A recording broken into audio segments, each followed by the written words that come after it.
Les mérites de la sourate Al-Mulk, une protection contre le châtiment de la tombe.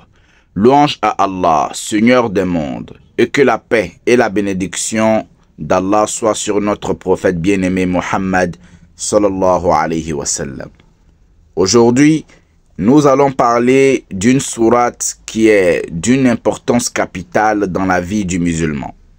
Sourate Al-Mulk. Cette sourate possède des vertus immenses, notamment la protection contre le châtiment de la tombe, un sujet qui nous concerne tous.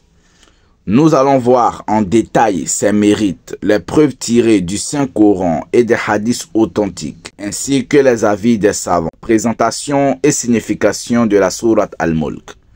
La sourate Al-Mulk est la 67e sourate du Saint-Coran et contient 30 versets. Elle est aussi appelée sourate de la royauté, car elle commence l'affirmation de la souveraineté absolue d'Allah.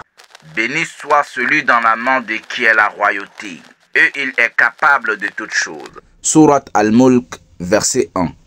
C'est une sourate méditative et puissante et rappelle aux croyants la grandeur d'Allah, la résurrection, le paradis et l'enfer. Sourate Al-Mulk, une protection contre le châtiment de la tombe. Le prophète sallallahu alayhi wa sallam a souligné l'importance de cette sourate et son rôle dans la protection du croyant après sa mort. Abu Huraira radiallahu anhu rapporte que le prophète sallallahu alayhi wa sallam a dit: il y a une sourate dans le Saint-Coran qui contient 30 versets, qui intercède pour un homme jusqu'à ce qu'il soit pardonné. Elle est sourate Al-Mulk, rapportée par At-Tirmizi et jugée authentique par Cheikh Al-Albani. Le châtiment de la tombe est une réalité. Le prophète sallallahu alayhi wa sallam a dit: lorsque le serviteur est placé dans sa tombe et que ses compagnons s'éloignent, il entend encore leurs pas. Rapporté par Al-Bukhari et Muslim. Comment sourate Al-Mulk protège-t-elle? Elle intercède en faveur de celui qui la récite régulièrement. Elle agit comme une lumière dans la tombe. Elle éloigne les supplices et les punitions qui pourraient toucher le défunt. Les recommandations du prophète sallallahu alayhi wa sallam sur sa récitation. Le prophète encourageait à la réciter tous les soirs avant de dormir. Ibn Abbas radiallahu anhu rapporte: certains compagnons du prophète installèrent leur tente sur une tombe sans savoir qu'elle était là. Puis ils attendirent quelqu'un réciter sourate Al-Mulk. Ils vinrent en informer le prophète, paix et bénédiction sur lui, qui leur dit: elle est celle qui protège, elle est celle qui sauve du châtiment. Rapporté par At-Tabarani et jugé authentique par Al-Albani.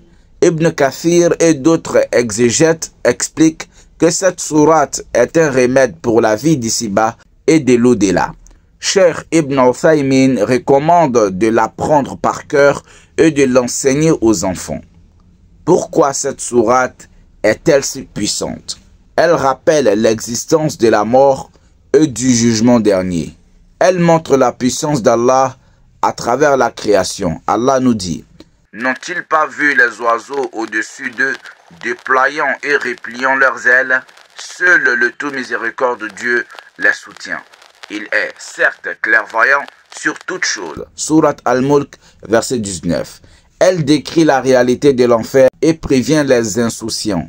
Allah dit: et ils diront, si nous avions écouté et raisonné, nous ne serions pas parmi les gens de la fournaise. Sourate Al-Mulk, verset 10. Elle enseigne la gratitude et la foi en Allah. Comment intégrer à présent sourate Al-Mulk dans notre quotidien? La lire tous les soirs avant de dormir, comme recommandé dans les hadiths. La prendre par cœur et l'enseigner aux enfants. Méditer sur son sens et ses enseignements pour renforcer sa foi. Comprendre qu'elle est un bouclier spirituel contre le châtiment de la tombe. Sourate Al-Mulk est un cadeau immense d'Allah pour les croyants. Le prophète, paix et bénédiction sur lui, nous a clairement recommandé de la réciter régulièrement. C'est une protection contre le châtiment de la tombe, une source d'intercession et une sourate remplie de rappels puissants. Que chacun d'entre nous prenne l'habitude de la réciter chaque soir et qu'Allah nous accorde sa miséricorde et nous protège dans cette vie et dans l'au-delà. Jazakumullahu khayran. Wassalamu alaikum wa rahmatullahi wa barakatuh. Permettez-moi de vous parler rapidement de notre branche officielle LNGLM Tilawatul Qur'an. Si vous aimez écouter de belles récitations du Saint-Coran avec un excellent respect des règles du Tajwid, alors cette chaîne est faite pour vous. Nous collaborons avec des récitateurs et récitatrices du monde entier pour vous offrir des moments de spiritualité uniques. Abonnez-vous à LNGLM Tilawatul Qur'an. Activez la cloche pour ne manquer aucun contenu. Et partagez avec vos proches pour diffuser la parole d'Allah. Le lien est dans la description, Inch'Allah. Si cette vidéo vous a été bénéfique, je vous invite à liker et à vous abonner pour rejoindre notre communauté inspirée par la science islamique et les rappels bienveillants. Grâce à vos likes et abonnements, l'algorithme permettra à cette vidéo d'atteindre encore plus de musulmans francophones qui, comme vous, pourraient en tirer profit. En soutenant cette chaîne, vous devenez acteur de notre mission pour répandre davantage de bien autour de nous. Merci du fond du cœur à ceux qui nous suivent et soutiennent notre travail. Chaque geste compte et nous aide à toucher plus de cœurs. Alors, n'hésitez pas à liker et à vous abonner pour ne rien manquer. Barakallahu fikum.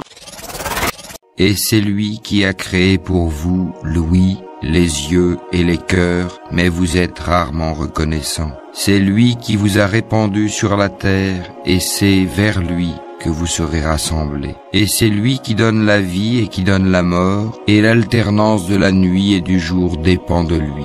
Ne raisonnerez-vous donc pas? Ils ont plutôt tenu les mêmes propos que les anciens. Ils ont dit, lorsque nous serons morts et que nous serons poussière et ossements, serons-nous vraiment ressuscités? On nous a promis cela, ainsi qu'à nos ancêtres auparavant. Ce ne sont que de vieilles sornettes. Dis, à qui appartient la terre et ceux qui y sont? Si vous savez, ils diront, à Allah. Dis, ne vous souvenez-vous donc pas? Dis, qui est le Seigneur des 7 cieux et le Seigneur du trône sublime? Ils diront, ils appartiennent à Allah. Dis, ne craignez-vous donc pas? Dis, qui détient dans sa main la royauté absolue de toutes choses et qui protège et n'a pas besoin d'être protégé? Dites si vous le savez. Ils diront, Allah. Dis, comment donc se fait-il que vous soyez ensorcelés au point de ne pas croire en lui?